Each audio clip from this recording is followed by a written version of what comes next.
Olá pessoal, estamos de volta com mais um episódio do Vamos Conversando. E a conversa boa hoje vai ser sobre os desafios com os filhos após o divórcio. Esse é um tema nebuloso. Como é que ficam as crianças, os adolescentes, os filhos depois que os pais se separam? Nós vamos ter uma convidada especial aqui, a Pietra Vons D'Alegrave, que é psicóloga, que tem formação em terapia familiar sistêmica e também tem uma especialização em psicologia jurídica pela Unibrasil. Antes de eu passar a palavra para ela que atua como perita na vara de família e já tem uma experiência, apesar de jovem, já tem uma experiência bacana sobre essas confusões aí que desembocam nas varas de família. Antes disso, eu quero passar a palavra para o meu compadre. Como vai você, Djalma Filho? Olá, D'Alegrave, olá, Pietra. Prazer estar aqui e vamos ver o que esse tema nos aguarda e nos promete. Vamos ver se vai sair muito sangue e choro aqui. Pietra, seja bem-vinda. Obrigada. E quero iniciar já fazendo uma provocação para você, né? É possível um casal se separar sem afetar o psicológico das crianças? Ou isso é uma utopia? Primeiramente, queria agradecer aí o convite. Será um prazer aqui estar trocando aí uma ideia, conversando aí sobre esse tema de família. Se é possível uma separação, então, sem afetar os filhos, né? É difícil porque separação conjugal afeta aí todos da família, também as crianças. Inclusive, muitos casais deixam de se separar por causa dos filhos. A gente sempre ouve isso, né? Estou querendo me separar, mas por causa do filhinho, aí eu vou segurar, né? Mas a gente vê na prática clínica, na prática jurídica também, que as crianças e os adolescentes, eles sofrem muito mais com a maneira que o pai e a mãe se tratam do que pela separação em si. E o modo que cada um vai se tratar, né? E isso durante a separação, após a separação e até também durante o casamento, né? As crianças, elas são muito adaptáveis, então elas geralmente vão preferir aí pais felizes e separados do que pais ali que estão casados, mas estão infelizes, estão brigando, estão discutindo, né? Djalma, você tem um casamento duradouro. Quanto tempo você está casado, Djalma? 30 anos. Você tem autoridade. Não, mas aí o tema não é o casamento, né? Não, mas veja, Pietra, eu achei interessante o que você colocou e até o que o Neto, a provocação, eu diria um pouco até mais, né? Na verdade, o próprio casamento dos pais afeta os filhos, né? Não é só a separação. Então é uma ilusão a gente achar que essa proteção que você quer, não, vou proteger meu filho. Na verdade, a vida, a vida sempre afeta as pessoas. Uhum. Então, o casamento, ele vai afetar os filhos, a separação vai afetar e como você disse, né, que não protege, né? Você não consegue proteger os filhos de um clima de desamor, um clima de ódio, né, debaixo do mesmo teto, né? Então, não, eu não vou separar porque eu quero proteger ele. Não, ele está mais vulnerável ainda, às vezes, no casamento, né, com os pais brigando, com os pais, sim, com aquela relação, aquela tensão, aquele clima sempre não verbalizado, às vezes aquela tensão, um ódio ali que diz que dá para cortar com a faca, né, no ar, né, aquele clima, né? Eu acho assim que o casamento, ninguém casa para se separar, né? Mas hoje em dia é muito mais fácil você se separar do que antigamente. Antigamente existia um preconceito com a mulher desquitada, existia uma carga religiosa maior. Hoje, se existe uma vantagem nos dias de hoje, é a sinceridade. As pessoas são mais sinceras. Antes, às vezes, a pessoa tinha orgulho de dizer: estou casado com meu velho aqui faz 30 anos, 40 anos.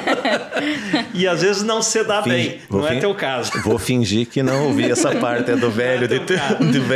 Mas tem, às vezes, sabe aquela coisa: estou casado aqui, mas às vezes não dorme nem mais em cama separada. Dorme em cama separada, comem separados. E aí, daí tem esse orgulho. Então tem um momento que eu acho que nem o Djalma lembrou. Às vezes é menos nocivo você separar, né? Sim. Só que daí eu pergunto para você, como que conduz uma separação de um modo saudável para com os filhos, no teu olhar da psicologia, da experiência que você tem? Sim, como a gente está falando aqui, zero prejuízo, muito difícil ter, como tudo na vida, né? Sempre vai ter ali coisas positivas, coisas negativas, mas a gente pode pensar em atenuar, né, esse processo que é doloroso para a família, né? Que às vezes que gera desafios ali para a família, para as crianças.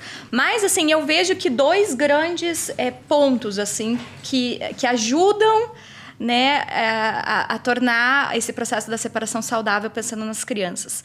Que o primeiro é não colocar a criança para ela escolher, mas é numa escolha assim no sentido de expressão de lealdade. Então, desde coisas mais tênues do tipo quem deu o melhor presente, quem é mais legal, até coisas mais sérias mesmo, como quem tá falando a verdade, com quem que você quer ficar, de que lado que você está. Como se a criança tivesse que escolher um lado. Isso. Né? Não fosse permitido a ela ficar dos dois lados, né? Não, ou tipo, é como se, você tá com ele ou você tá comigo, ou você tá com ela ou você tá comigo, né?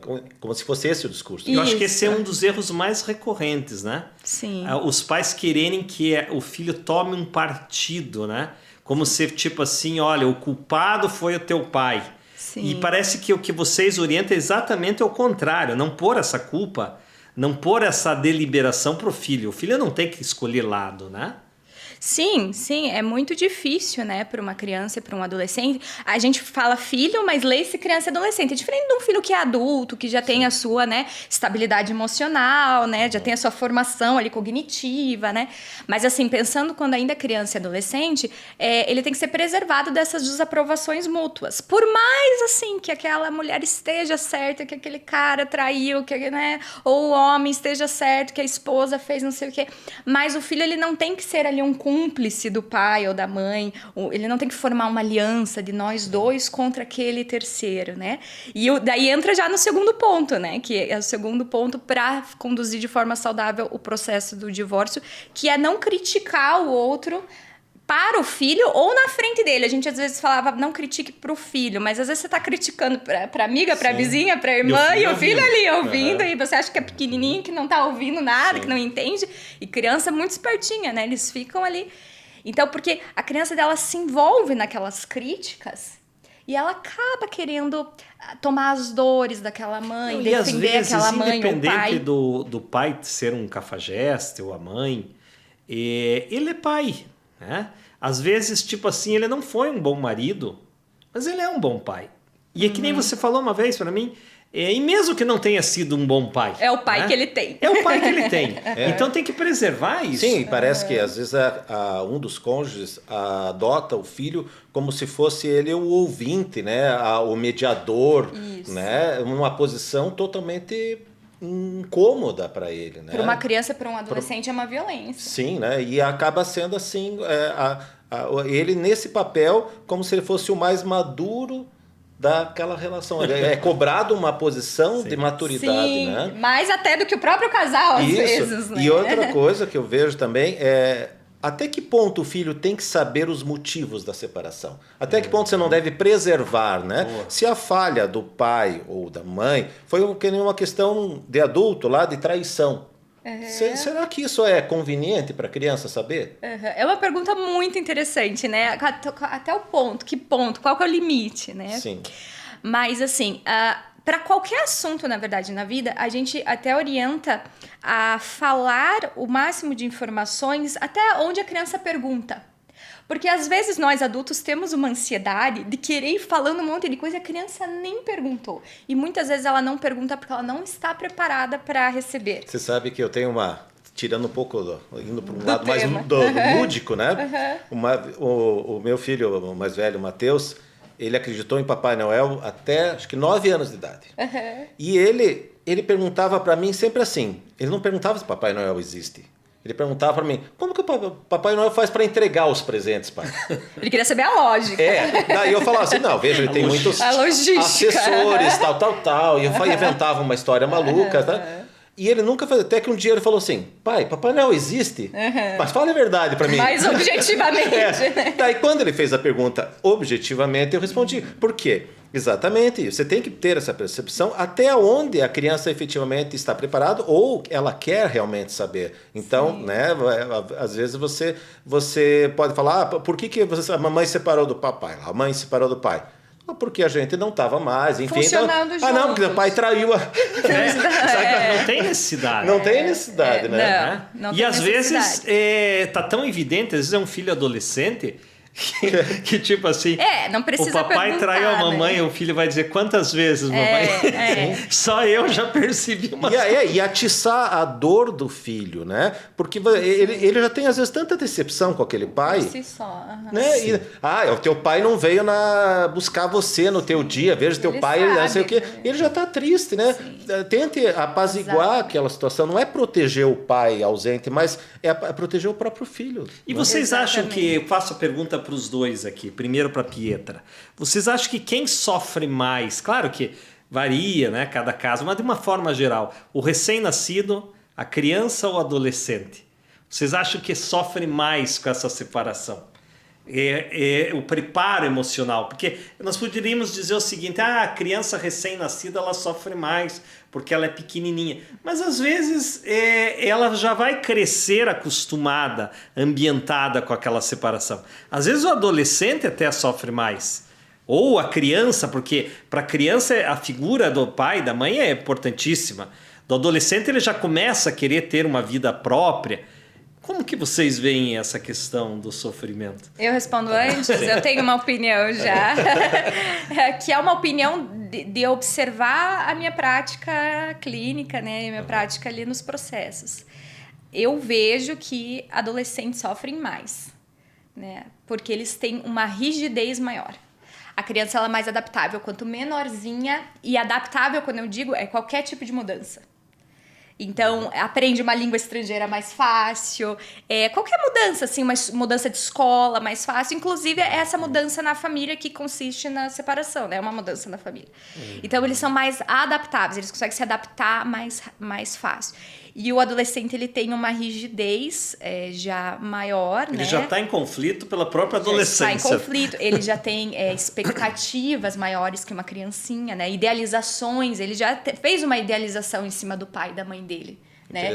Então, romper essa idealização pro adolescente é mais difícil dele superar. O que você fala tem todo sentido, porque você veja, assim, às vezes quando um dos pais morrem com a criança pequena. A criança pequena, ela é tão carente dessa posição de alguém, da função paterna ou materna, que outra pessoa vai substituir. Sim. Já para um adolescente é difícil, né? Alguém exercer essa função de substituição já é uma coisa bem mais complexa, né? Na questão só de recém-nascido, eu já fiquei pensando assim, claro, obviamente que para a criança, em termos assim, seria mais fácil. Não, eu sempre tive meus pais separados, né? Não conhece outra realidade. Mas eu fiquei pensando no operacional, né? Porque para a criança recém-nascida é muito melhor ter os dois pais juntos na empreitada do que separados, né? Eu costumo falar que é importante ter dois adultos cuidando de uma criança. Boa, né? Porque não importa. Porque é muito trabalho para cuidar de um bebezinho. É o ideal que sejam pelo menos dois adultos. Quando é um adolescente ou até mesmo um pré-adolescente, eles aproveitam a situação da ruptura, do divórcio, para começar a manipular. Por exemplo, porque sempre o pai às vezes é mais rigoroso com dinheiro, a mãe é mais rigorosa com costumes, ou vice-versa. E aí, como estão separados, já não estão fechados, aí começa aquela coisa assim de manipular. Não, eu falei com meu pai, ele deixou eu voltar tarde. Como falou com teu pai? Você tem que falar comigo, né? Então, me parece que o problema fica maior com o adolescente, porque daí ele meio cresce no sentido, como quem diz, vocês já se separaram, vocês não estão com moral aqui para ficar me colocando limites, vocês estão divididos. Existe isso, Pietra? Sim, a gente vê bastante. E essa troca de residência, né, que também favorece, né? Porque daí a criança passa a ter duas casas, é o que a gente espera, né? Que ela tenha duas casas, a casa da mãe e a casa do pai, e as duas casas são dela. E essa coisa de ir para uma casa e ir para outra acaba, às vezes, favorecendo esse tipo de situação. E você falou bem, né? Porque o que pode acontecer é que a criança se sinta, o adolescente, se sinta sem casa. Porque antes ela tinha a casa dela, certo? Era muito claro, eu tenho o meu quarto. Agora é a casa da mãe e a casa do pai. Né? Não, parece que não é mais a casa dela. Né? É para ela ter essa percepção de que ela tem duas casas, né? E não a casa da mãe e a casa do pai. Né? Agora, porque adolescente, né? Adolescente você vai ter vamos dizer assim, os pais vão ficar talvez um pouco mais vulneráveis a esse tipo de manipulação que você falou, né? Até pelo sentimento de culpa, né? Os pais nessa competição de quem vai querer ser o mais legal ou assim, às vezes tem essa corrupção do adolescente, né? E tem pais que ficam até liberais, né? Por querer ser mais atrativo o que o outro, mais né? legal que o outro. Isso que eu ia falar. Né? Geralmente, quando a pessoa se separa, seja o homem ou a mulher, eles ficam mais bonitos, já não tô? O cara tá gordinho, como diz, ele vai pra pista, ele fica... Eu discordo. Isso é papo de gente separada. Eu sou casado, eu acho que... Você continua assim, né? Ele se separa, daí ele vai lá, compra roupinha nova, ele faz academia, a mulher emagrece. É engraçado isso. Tipo assim, quando tava no casamento, tava lá os dois largados. Daí é o tal de todo mundo querer ficar bonito. Pá. E aí o que acontece? As pessoas, os pais, acabam negligenciando alguns cuidados, porque às vezes se sente derrotado, uma vida nova, é um desafio novo, me separei. Só que daí, por exemplo, começa a trazer o namorado, nem bem se separou, já traz o namorado para frequentar a casa. Imagina a cabecinha da criança, poxa, meu pai e minha mãe se separaram faz um mês, minha mãe já está trazendo o namorado dela, meu pai já tem uma namorada aqui que eu vou almoçar domingo... O que é minha madrasta? Não tem que ter também um cuidado, um preparo, porque eu vejo que os pais, eles só se preocupam muitas vezes em sair da crise conjugal que eles estão. Mas parece que não tem esse preparo para dizer, sejam delicados, se atentem para os filhos nesse momento. Sim. As crianças, elas têm o tempo delas, né? E o ideal mesmo é que se apresente novos companheiros quando esses novos companheiros apresentam algum sinal de estabilidade. A gente nunca sabe, né? Se vai para frente ou não, nunca tem certeza, né? Mas é preciso, assim, ter um tempinho, né? Ter sinais ali de que esse relacionamento vai realmente ficar um relacionamento mais sério. A criança já teve o tempo dela para amadurecer, elaborar a ideia da separação. Imagina o filho do Fábio Júnior.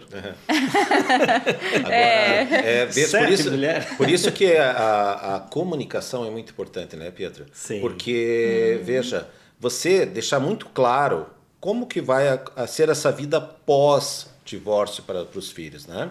Porque às vezes é muito nebuloso, né, para a criança, né? Como que é? Eu vou continuar tendo pai? Essa mulher que veio aqui em casa vai ser minha nova mãe? Não é? Que papel que ela vai exercer? Isso, aí então, eu ia falar isso. Então a criança tem que saber muito bem assim que ela vai continuar. O pai vai ser o pai, a mãe vai ser a mãe, que eventuais companheiros transitórios ou não tem nada a ver com essa relação e papéis. Isso. Porque a gente está falando isso de apresentar um novo companheiro, né? Qual que é o momento? Porque tem pessoas que não só apresentam de forma muito prematura, mas ainda, além disso, além de apresentar, querem colocar aquele novo companheiro como pai ou aquela nova companheira como a mãe, e daí excluindo o verdadeiro pai ou a verdadeira mãe. E isso é muito complicado, porque padrasto e madrasta, eles são importantíssimos na vida das crianças e eles podem fazer o papel de cuidado. Né? Não são parte ali também da família daquela criança. Mas tem o pai e tem a mãe. À exceção dos casos em que o pai se ausenta por própria vontade, ou a mãe se ausenta, desaparece, tem aqueles casos. E o padrasto vira um pai.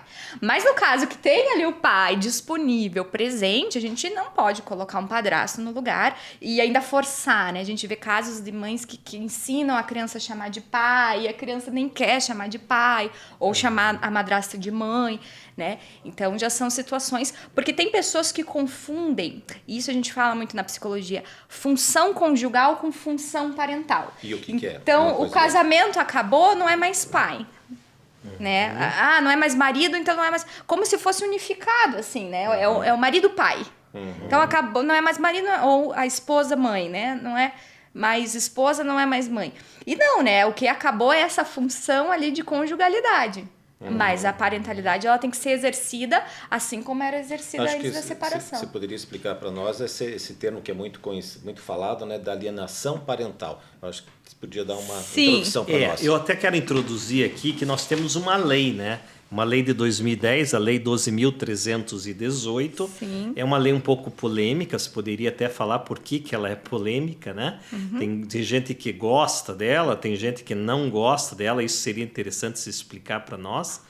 E também o que diz a lei, porque hoje você fala muito em alienação parental. Eu já gostei dessa questão que o Djalma trouxe no início, né? E quem que é o alienado aí, né? O que é o parental, quem que é o alienado? Explica para nós um pouco qual que é o objetivo dessa lei.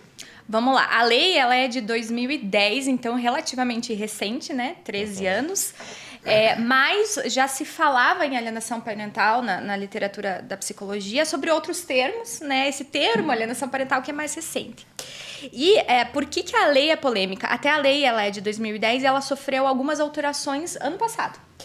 Para melhorar a lei, justamente porque tem muitas críticas, né? Porque as pessoas confundem, as pessoas acham que é uma lei contra a mulher, né?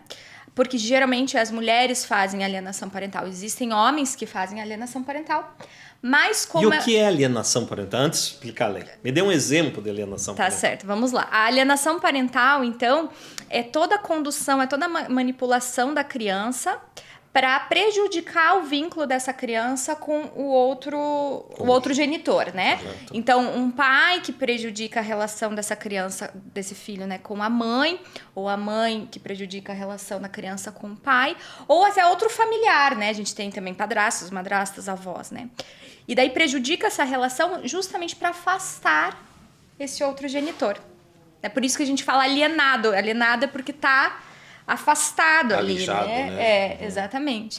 Então, por manipulação, até a lei ali dá, né, 7 exemplos, formas exemplificativas de alienação parental, que vai dificultar a autoridade parental, dificultar o contato da criança com pai ou mãe, dificultar a convivência, fazer mudança de domicílio sem uma justificativa. Então, são...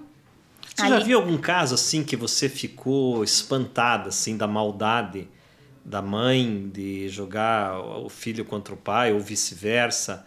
Que você poderia compartilhar para nós assim alguma coisa assim para dar um exemplo bem concreto assim da maldade que existe numa alienação parental? Tá. Os casos extremos de alienação parental, que inclusive é a última forma exemplificada ali da lei, se eu não me engano é a última, que é fazer falsa denúncia. Né? Então, essa é a forma mais extrema. Então, esse alienador, esse genitor alienador, ele manipula uma situação para fazer uma denúncia falsa contra o alienado e essa denúncia falsa gerar um afastamento. Então, a gente já viu casos assim de mães que deixaram o filho ficar assado para daí fazer uma assadura, deixar o filho ficar sujo, né? Fazer uma assadura ali na região genital e acusar de um abuso sexual. Nossa, que horrível. A gente já viu casos de... eu falo a gente porque eu participo de um grupo de psicologia jurídica com vários psicólogos, na Piju. A gente já viu casos de mãe que levou a criança no paintball, fez marcas roxas e depois fez lá um exame de corpo de delito. Nossa, dizendo que foi o pai que dizendo bateu. que foi, só que a marca é redonda, né? Eles conseguem identificar aqui o tipo de lesão, né? Mas a gente tem alguns casos aí de bem sérios, assim. Já teve um caso de um pai que conseguiu ali na justiça usar um diagnóstico psiquiátrico para não ficar só na mãe, né? Mas um pai que conseguiu ali argumentar com o diagnóstico psiquiátrico da mãe. Não era um diagnóstico psiquiátrico que inviabilizava o cuidado dessa mãe com o filho, que inviabilizava o poder parental, mas ele conseguiu ali a alteração de guarda para ele e quando ele conseguiu a alteração de guarda e de residência, no mesmo dia ele foi para longe com a criança. Nossa. Né? Então, para mostrar também que homens também fazem, né? Então, essas são formas mais extremas, mais agressivas. Eu começo a pensar assim, isso seria algum tipo de vingança? Às vezes por algum motivo lá do casamento, de traição, alguma coisa, e a pessoa quer usar o filho, essa alienação, como uma vingança? Sim. Geralmente o uma marido mágoa, né? casa de novo com uma mais novinha a mãe fica braba e daí, para descontar a raiva do pai, começa a falar mal do pai. Não estou dizendo que seja esse o único caso, mas tem casos tem assim. muitos desses casos, né? Sim, tem casos que tipo assim, lá, teu pai, que ela tá cheia de raiva, e às vezes até com razão, né? Porque ela foi vítima de uma traição recorrente, enfim. E aí começa toda uma desqualificação. E às vezes o contrário também. A mãe que chega pro marido, a esposa chega pro marido, não quero mais você. E o marido ainda a ama, né? E fica indignado com aquela separação. Daí começa a implicar, né? Então tem essa... Que nem o Djalma falou, eu acho que esse jogo da alienação parental é muito mais um jogo de ódio, de colocar o pai contra o filho para uma vingança, não lhe parece? Sim. E eu acho também que uma coisa que eu percebi assim na vida, que muitos homens, eu não sei se por machismo, narcisismo, seja o que for, né, deles, a partir do momento que termina o casamento, esquecem os filhos. Porque parece que a relação dele com os filhos passava pela mãe. Né? A partir do momento que não tem mais essa mãe, ele não tem mais o convívio com essa mãe, ele, como se fosse uma relação assim, tipo, passa por ela, os filhos dela, né? E não uma relação dele mesmo, né? Com os filhos, né? Então acaba que ele se sente distante desses filhos. E ele tem que aprender depois da separação. Né? E será que quer, dependendo do tipo da pessoa, não tem nem interesse disso, né? Tem gente que não realmente ele tipo é um transtorno que eu tenho que pagar uma pensão e ele paga com ódio aquela pensão, né? E parece que é uma coisa só da mãe, né? As mulheres, elas se sentem muito sobrecarregadas, né? Tanto no casamento quanto no divórcio. Seja casadas ou divorciadas, elas sentem que sobra muito mais para elas e às vezes tudo passa por elas, né? E é uma verdade, né? E na separação, às vezes, mais ainda. Então, eu sempre falo, assim, nas minhas redes sociais, no meu trabalho, eu sempre falo que os pais, eles têm que ser mais atuantes e as mulheres têm que permitir que eles sejam mais atuantes. Você veja, que é uma via de mão dupla. Isso o Matheus, então, meu filho mais velho, ele tem 26, né? E no começo, lá, então, quando ele ficava recém-nascido, eu já por motivos lá internos lá, eu já, tipo, me posicionei que eu tô junto nesse barco aqui, né? Eu quero aprender a fazer tudo, eu vou fazer, tudo que eu tiver. E daí, isso se pensa quase 30 anos atrás, as pessoas falavam assim, nossa, ele ajuda. Fantástico. Ele ajuda a Marion, né? Ele ajuda a mulher, que bom marido que você é. Eu fui já naquela época, hoje eu sei que essa coisa mudou, né? Tá mudando. Eu falo assim, como ajudar? Por que ajudar? Não, é minha função. É teu filho também. Eu sou pai dele, né? Não é a criação não é uma incumbência da mãe, né? Então eu via como se eu não participasse assim, ao contrário, eu me sentiria privado dessa aventura que é ser pai, né? Então hoje eu vejo assim as pessoas falando não é assim, eu ajudo a mulher, né? Porque você é tua responsabilidade. Porque a palavra ajuda já significa, olha, não de graças a Deus que eu tô ajudando. Como se não fosse minha responsabilidade. A responsabilidade é dela. Eu sou um cara legal que ajuda, fazendo o né? favor de ajudar. Né? Inclusive, uma informação interessante, a gente usava na justiça, né, nos processos, o termo visitas, né, em casais separados. É um termo que já caiu em desuso, né, pelo menos para quem trabalha com isso. A gente chama agora de sistema de convivência e não sistema de visitas. Porque geralmente as crianças ficam com a mãe e o pai que fica com a visita, né? Mas a gente quer tirar o pai, mesmo o pai divorciado, desse lugar de visita, né? Então é uma convivência em que o pai vai participar e a gente... Também as mães reclamam muito do pai McDonald's, né? Que daí pega, leva no McDonald's e devolve. E a gente busca que mesmo no divórcio os pais continuem participando, assim como você tá falando, né? Da criação. Então, e também na escola, na reunião escolar, tá doente. Ouço mãe falando assim, eu não mandei ele pra casa do pai porque ele tava doente.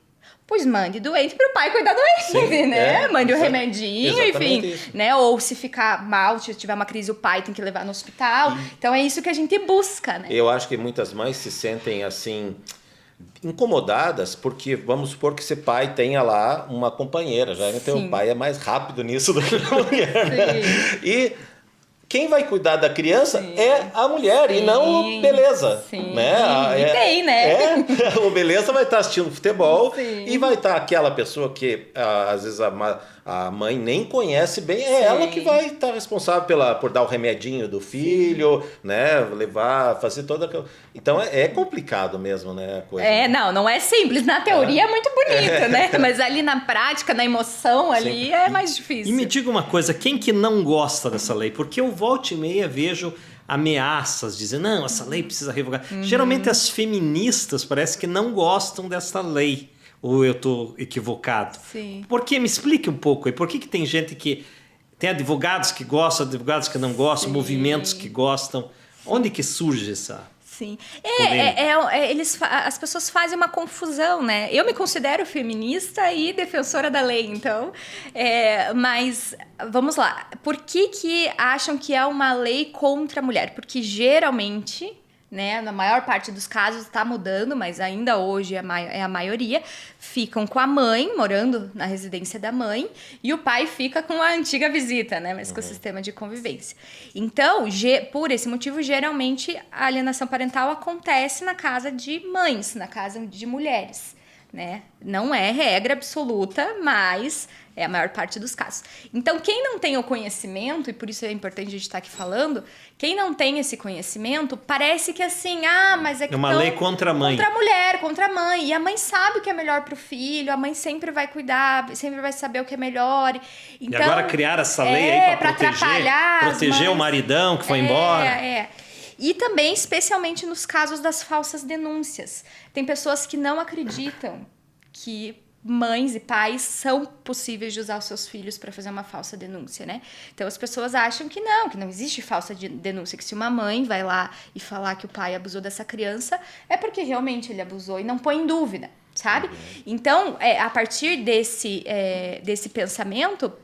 É uma lei que protege abusadores, né? Porque então não pode mais denunciar um abuso que vira alienadora. E não, se tem abuso, e tem muitos casos de abuso, e a gente tem que combater abuso, seja abuso sexual, qualquer tipo de abuso, mas se tem abuso, não é alienação, justifica o afastamento. Se é um pai que se comprovou que espancou, que abusou, que comprovado na justiça, né? Óbvio, né, que a gente tem que proteger essa criança. Mas nem sempre tem denúncia falsa. Diz que teve, nos Estados Unidos, principalmente, não sei se 20 anos atrás, algum tempo assim, teve uma febre de denúncias, né? Sim. E depois foram ver que eram muitas coisas ou fabricadas ou induzidas, porque daí usava a fantasia da própria criança, né? E aí coisas até freudianas podem explicar, né? E que explicam isso, e na verdade não tinha ocorrido. Só que daí o dano já... Tipo, acusou uma pessoa de abusador... Pois é, para depois voltar atrás. E a criança, às vezes, me corrija se eu estiver errado, a criança, às vezes, ela, para agradar a mãe, ela sabe que o código é o seguinte, não, se eu falar mal do pai, a minha mãe fica alegre, né? Então ela começa meio inconscientemente a ser estimulada a colocar a mãe de vítima e o pai de cafajeste. Isso. Né? E aí o que acontece? Ela fica meio reproduzindo. Eu vejo aqui que a lei no artigo 5º diz que nesses casos em que há insinuação de alienação parental, há um processo judicial na vara de família onde o juiz nomeia uma perita psicóloga, um perito psicólogo. Você atua nesses casos. Em que situações, como que você faz como perita do juiz da vara de família? Qual que é a técnica que você usa? Porque é muito sutil, me parece, né? Você descobrir quem que está certo ali. Como que você faz? Sim, como que esses casos chegam na justiça, né? Ou com denúncias assim, então uma denúncia aí de algum abuso ou alguma negligência, né? E por isso se justifica, usa como justificativa, como argumento para impedir esse contato, para impedir essa convivência, para impedir essa guarda. Então, ou é uma denúncia, ou é uma situação assim, ele não quer ir. Eu falo, mas ele não quer ir por nada, não quer ir com o pai ou não quer ir com a mãe por nada, né? Então, daí o juiz chama um perito, geralmente psicólogo, mas tem casos de psiquiatra, de pediatra ou uma equipe. Então, chama um perito para ele fazer uma avaliação psicológica, na perícia em psicologia, uma avaliação psicológica, para falar para ele. Então, realmente, a criança não quer ir porque tem aí uma coisa acontecendo, porque tem um abuso, tem uma negligência e temos motivos para proteger essa criança, e tem casos assim, ou não, ou é uma manipulação dessa criança. Ou quando já vem com a denúncia pronta, né, se essa denúncia procede ou não procede, e daí se trabalha ali o processo na esfera família e na esfera criminal também, né? Geralmente nessas duas áreas aí, né? Então, a perícia ela é feita para... Vocês ouvem a criança? Sim, na perícia, nesses casos de alienação parental em família, então se ouve o genitor, a genitora, a criança ou adolescente, tanto sozinha quanto com o pai e com a mãe, né, para avaliar essa interação deles. E às vezes chama também familiares, outras pessoas que estão ali envolvidas, né? Com avô, vó. Irmãos mais velhos, tios, padrinhos, e também outros profissionais, né? Muitas vezes essa criança tem já um terapeuta, que ela está indo para uma terapia, então tem essa troca profissional também. Pode ter visitas na escola também, então pessoas que vão agregar ali, porque realmente não é simples. Mas veja, quando vão falar com a perita, acho que a maioria dissimula. Vamos imaginar que eu sou um alienador, né, um assediante, e eu não vou confessar. Sim. Eu vou lá cheio de educaçãozinha, né? Mas daí a experiência, as entrelinhas, tem né? técnicas, né? Que nem na própria terapia infantil, não é a criança sentada no divã falando, vai chegar, né? e São vai falar. joguinhos, Sim, né? então aí existe a expertise profissional, né? Mas isso é interessante, é por isso que a gente justifica que a gente tem que ter um tempo para fazer. Porque não é numa conversa, e até com o adulto mesmo, porque o adulto não tá ali porque ele quer, ele tá ali por uma determinação judicial, né? Então, a gente precisa de um tempo para coletar, né, essas informações em diferentes momentos e com diferentes pessoas para cruzar as informações, para ter mais, ser uma análise e conclusões mais sustentadas, né? E bem na questão do tema, eu penso o seguinte, eu estava vendo uma advogada falando que, vamos dizer assim, ela fala que ela desaconselha e acha, vamos dizer, fora de moda o divórcio litigioso. Né? Porque ela fala assim, vocês se entendam. Para que botar na mão de terceiro decidir a vida de vocês, decidir o futuro judicializar, né? E isso vai... Imagine a criança nesse clima, né, de litígio. Né? Então, aí eu vi também outra pessoa falando que o amor pelo filho tem que ser maior que o ódio que você nutre pelo outro cônjuge, né? Pois é, e a alienação parental nasce bem daí, né? Porque falha isso que você disse, né? Isso falha. Então, já que o outro me fez sofrer, eu vou fazer ele sofrer mais ainda. E o que vai fazer ele sofrer mais ainda? Usar o filho, né? Pois é. E daí se envolve. Mas eu também acho que, se puder evitar a judicialização de conflitos familiares, é o ideal, assim, né? A gente, no máximo, ali ir para terapia, né? Eu acho que terapia é um bom ambiente. Sim. Agora, o ambiente, assim, né? O ambiente da justiça, ele... É difícil sair sem danos ali, as pessoas saem muito machucadas. E você está delegando para uma pessoa que nem Exato, conhece. Que nem conhece teu histórico, né? E juízes têm tendências também, né? A gente sabe, né? Então, me parece assim que nem pensando nos filhos, né? Já que a gente está discutindo aqui o desafio em relação aos filhos, um desafio seria esse, né? Não judicializar um divórcio, né? Seria um desafio, né? Eu acho que é um grande desafio, assim, para alguns casais é um grande desafio. Como advogado eu posso dizer, e em todas as áreas, não só na Justiça do Trabalho, onde eu atuo, mas é uma loteria, porque se você, por exemplo, assédio sexual nas relações de emprego, quando é um juiz masculino, né, do sexo que julga, geralmente é uma tendência a dizer, não, foi só uma brincadeira, aquilo ali não foi um assédio sexual. Quando é uma juíza que julga, ela fica muito mais sensível à dor daquela vítima de assédio sexual. E você não escolhe, eu quero um juiz ou uma juíza. Então é isso que o Djalma falou, ele tem razão. O ideal é não não judicializar. O ideal é cada um se entender, né? E não acontece assim, Pietra, como conclusão do laudo, você chegar assim e dizer, olha, eu percebi irregularidades, percebi um certo relacionamento tóxico, mas não o suficiente para caracterizar a alienação parental. Existe essa gradação, né? Sim, sim. Às vezes tem práticas inadequadas, né? Que eu coloco assim, práticas que deveriam ser corrigidas ali com uma orientação profissional de um psicólogo, né? Com uma psicoterapia, mas que não chegam a se enquadrar numa alienação parental. A alienação parental, ela fala muito de campanha de desqualificação. Então, é uma coisa... Porque às vezes, na emoção, o homem ou a mulher fala, teu pai, tua mãe, né? E sai, né? A gente não é robô, né? A gente, às vezes, na emoção ali, seja isso no casamento ou no divórcio, né? Na emoção. É interessante que parece assim, agora eu também estou pensando. Parece que uma relação pais e filhos pós-divórcio é cobrado daí como se fosse um mundo encantado. Quando o pau tá comendo solto nos casais casados, sabe? Que tá lá e não tem nenhum psicólogo avaliando, né? Às vezes tá ali a mãe falando mal do pai, teu pai é um sem vergonha, teu pai não sei o quê, eu só tô com ele por causa de você e tal, né? E ouvindo ali, ou o pai falando, ou o pai ausente, a mãe ausente. Então, daí não tem nenhuma junta avaliando, né? E, são um casal, né? Como se fosse... né? E daí o outro não, daí como é que é? Por isso que não pode ser rigoroso também para dizer isso é uma alienação. Sim, né? Ele vai se enquadrar em alienação parental quando tem uma estratégia, um objetivo de afastamento do outro. Né? Porque às vezes a gente às vezes a gente fala exatamente sem uma intenção, no impulso, e depois já se arrepende, vê aquela criança ali, né?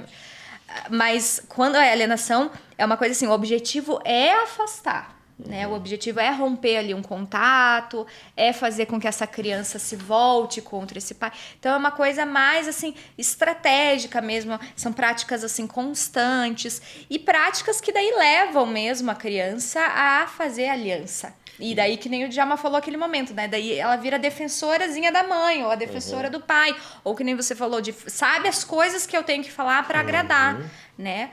E daí, de fato, chegam as situações de rompimento e esse de vínculo. Desafio, né? Que a gente está dizendo, os desafios em relação aos filhos após o divórcio, eu acho que a palavra sempre comunicação é muito importante, né? Porque muitos pais usam os filhos como pombo correio, né? Isso, né? Isso é Fica muito lá, importante. né? Alfinetando, mandando recadinho. E dando recado, ou querendo, curioso, e lá tá dormindo Como junto, tá? Estão namorando, Isso. né? Eles dormem junto na mesma cama, não sei o quê. E isso é uma tensão para a criança, porque daí ela fica na responsabilidade, bem isso, de passar informações de guerra, né? O espião, né? Exatamente, a gente usa esses termos, a gente tá rindo aqui, mas assim, pra criança isso é muito aversivo, né? Ou assim, os pais não é nem pra espionar, mas assim, como eles não têm comunicação, a relação ficou tão desgastada, o litígio é tão grande que eles, às vezes, têm até medidas protetivas que impedem eles de se falarem, mas daí põe a criança pra ir lá avisar. E diga pro teu pai que tal coisa, né? Porque daí ela tem que voltar com a resposta do pai, né? Pra mãe, né? Então, e ela sabe que os pais estão em litígio, né? As crianças sabem. Eu me lembro que uma vez a Pietra compartilhou comigo uma história que eu fiquei muito chocada, né? Que a mãe chegou e falou assim, filho, se arrume que teu pai vem te buscar aí às 5 horas para vocês irem passear. Daí o menininho tomou banho, pôs um perfuminho e ficou lá esperando o pai. Esperando, 5 horas, 6 horas, 7 horas, lá na portaria. Daí chegou uma hora, subiu, não, o pai não vem mais. Daí a mãe viu como não pode confiar no teu pai e era tudo mentira. Não tinham combinado. Não tinha esse combinado. Era só para passar aquela ideia de que tipo assim, olha, não acredite no teu pai. Veja, isso é o extremo da perversão, porque imaginemos que essa situação fosse a real. Né? Que houvesse o pai realmente atrasou, já seria ruim. Já seria ruim. Aquela dor da criança, aquela decepção do pai, né? Toda aquela coisa, a mãe, ao invés de acolher a dor da criança, vai falar exatamente isso, viu? Né? Esse é o pai que você tem. E eu ouço muito assim, às vezes, falando, mas ele faz tudo errado, ou ela faz tudo errado, eu tenho que ainda proteger, passar a mão na cabeça. Mas assim, pra criança, Sim. tem que preservar. Porque assim, vai então desabafar com as amigas na terapia. Você pode ir lá e xingar o teu ex, a tua ex e ficar irado. Eu acho que isso faz parte, né, da emoção, pôr pra fora mesmo. Mas com adultos, né, com familiares adultos, com amigos, na terapia, não para uma criança e para um adolescente que é filho daquela pessoa. Sim, né? porque já tem toda uma conflito, né? A relação pais e filhos, né? Seja o pai ou a mãe, é conflituosa por natureza, né? Neurótica e conflituosa. Tudo que você não precisa é do outro ainda botando mais lenha nessa fogueira, né? Então realmente é crueldade isso, né? Sim. Que conselho que você daria, Pietra, para os pais que acabaram de se divorciar e têm filhos pequenos, né? Crianças, adolescentes? Que conselho que você daria? Assim, que tipo de... Qual o momento de conversar? A conversa tem que ser bem franca ou ela também, como disse o Djalma, tem coisas que não precisa falar, você pode omitir, ou depende muito também da idade. E me parece, assim, ouvindo vocês falar, que é fundamental delimitar papéis, né? Então, o papel do filho é diferente do papel do marido e da esposa, né? Às vezes, se tem uma briga de traição, isso diz respeito ao marido e à mulher. O filho não tem que ficar sabendo detalhes da traição. Ele é filho, ele ocupa um papel de filho ou ocupa um papel de pai. Mas que conselho que você daria? Porque eu vejo que este assunto é frequente, está acontecendo muito isso. E a gente vê que e esse é o objetivo desse episódio também, orientar em certa medida os pais. Que tipo de erros mais comuns que deve ser evitado quando há uma separação em relação aos filhos? Que tipo de comunicação? A gente nunca recomenda a mentira, né? Então, realmente, não vamos mentir para as crianças, que tem muitos pais que falam isso, mas não vou mentir. Mas voltando, né, àquele ponto da nossa conversa, a gente fala para uma criança até onde ela pergunta, né? E sempre assim, tranquilizando a criança, porque a gente tem que lembrar que nós somos adultos, e aquela criança que é aquele serzinho que está com o seu emocional, com o seu cognitivo em formação ainda. Então, a gente tem que tranquilizar, olha, nos separamos, ou se a criança pergunta mesmo, tô ouvindo que o papai traiu. Pois é, filho, traiu, mas vai ficar tudo bem, a mamãe vai conseguir superar, entendeu? Você tranquiliza. Mesmo quando você tiver que falar uma verdade dolorida, uma verdade sobre um erro daquele pai, um erro daquela mãe, mas a criança ela tem que estar tranquilizada, porque o pai e a mãe é a fortaleza da criança. Então, se tudo tiver perdido para eles, imagine para a criança, né? Então, trazer essa tranquilidade.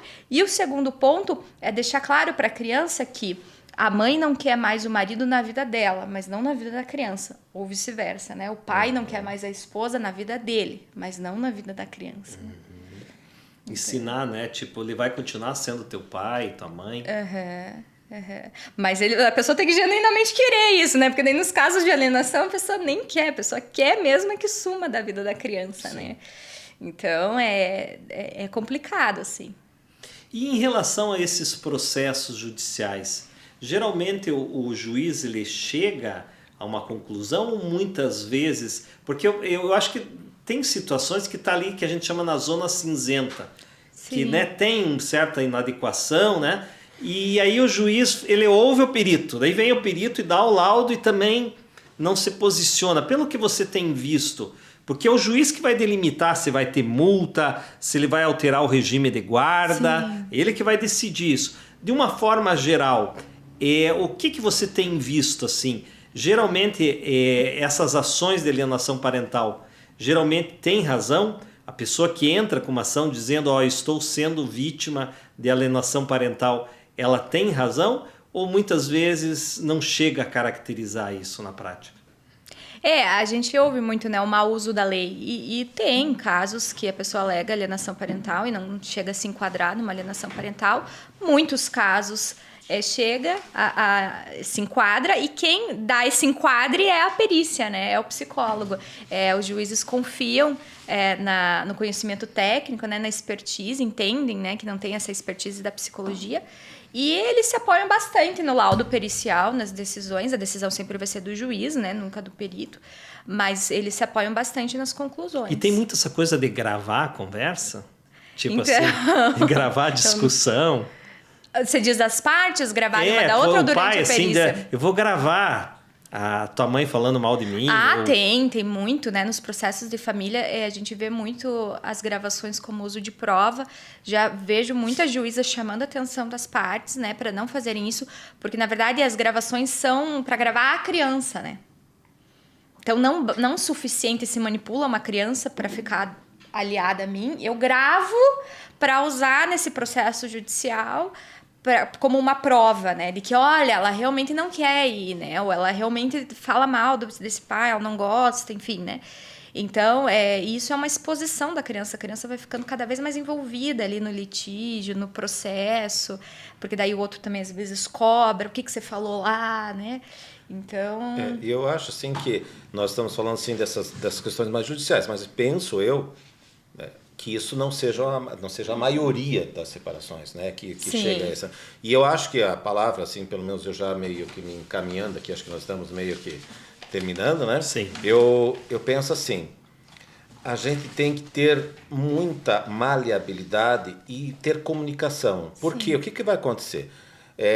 Dentro de um casamento já existem valores diferentes, né? Do marido e da mulher. Quando separa, parece que valida mais e cria um vale, né, entre esses valores. E daí fica aquela coisa, né, como que o delegado falou, né, das regras de um, regras de outro, né? Então, comunicação, né, para tentar até onde você cede, até onde eu vou ceder, para não criar dois países diferentes, né? Então, acho que o desafio, que é o tema nosso hoje, o desafio é realmente tentar ter uma comunicação e maleabilidade para proteger essa criança, para que ela seja uma criança minimamente feliz. É claro, todo mundo vai ter suas questões, mas que não seja essa separação mais uma questão, ou às vezes a questão da infelicidade, né, dos filhos. Perfeito. Pietra, estamos chegando ao final e eu queria uma última palavra tua, realmente dentro do que o Djalma traz para nós. Porque o divórcio já é um problema. Já é um problema para um casal que não vai mais estar juntos. Mas existe um filho ali, como você bem enalteceu, um filho que às vezes não está com o seu emocional pronto, ainda é muito suscetível. E se nós não conduzirmos bem esse pós-divórcio, nós vamos criar outro problema. Nós vamos criar um problema muito maior do que o próprio divórcio. Então eu queria que você terminasse falando um pouco sobre isso, que conselho que você dá, que cuidados que nós temos que ter quando envolve essa questão de divórcio e filho. Sim, pegando esse gancho, né, a alienação parental ela vai ser uma forma extrema de litígio dentro da separação. É assim, o pior dos mundos, né? Casos assim, né, que muito tristes e muito sérios, muito graves, casos assim de muito litígio, de muita falta de comunicação, incapacidade às vezes, né? Mas a comunicação, como o Djalma disse, ela é muito importante, sendo um caso de alienação parental ou não, é importante os adultos tratarem as suas dores, né, seja do casamento rompido, do histórico do relacionamento, para não passar isso para os filhos, independente se é uma alienação parental ou não, né?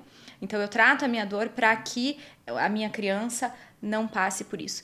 E, assim, uma última palavra de esperança. É possível ter um divórcio que, com mínimos prejuízos, zero prejuízos a gente não fala, né? Mas com mínimos prejuízos em que prevaleça o respeito, em que as pessoas continuam tendo relações saudáveis. Existe ex-marido, existe ex-mulher, mas não existe ex-pai e ex-mãe.